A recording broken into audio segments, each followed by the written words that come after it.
Top top जी बेनवा से काम नाही चलतो अब जी। जो होता चुए दे पसे ना रानी गे। अच्छा भीरी करे ना ते फुटानी गे। बुझा हमार परेशानिया के। बहुत गर्मी हो गया, एसी नहीं तो कूलर ही ला दीजिए, टेबल फैन ही ला दीजिए, हाथ पंखा ही ला दीजिए, खाना मांगिएगा हम भी करेंगे हैं। सेजिया पर सूते घड़ी हम तड़पैबो जी। चूमे खाली देबो आगे काम ना बढ़ैबो जी।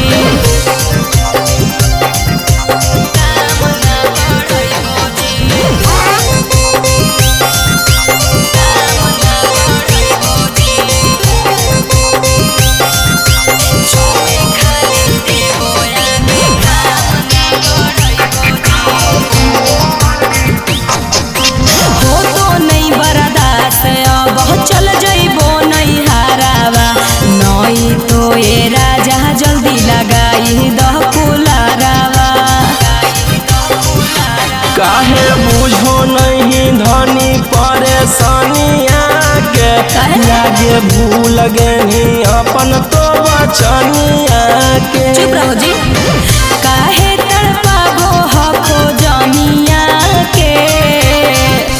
बहुत गर्मी हो गया, एसी नहीं तो कूलर ही ला दीजिए, टेबल फैन ही ला दीजिए, हाथ पंखा ही ला दीजिए, खाना मांगिएगा हम भी करेंगे हैं।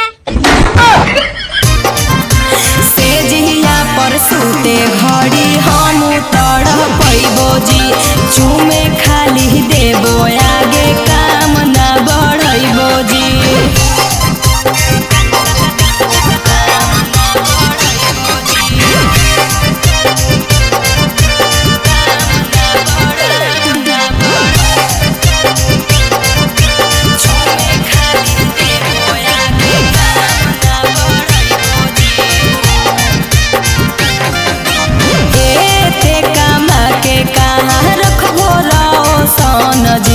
बीटू मनीष से मिलके करो हो गंजन जी। काहे नहीं बुझो ही करे जावागे।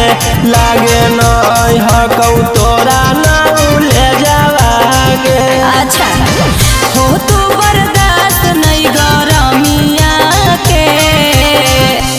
बहुत गर्मी हो गया, एसी नहीं तो कूलर ही ला दीजिए, टेबल फैन ही ला दीजिए, हाथ पंखा ही ला दीजिए, खाना मांगिएगा हम भी करेंगे हैं। सेजिया पर सूते घड़ी हम तड़पैबो जी। चूमे खाली देबो आगे का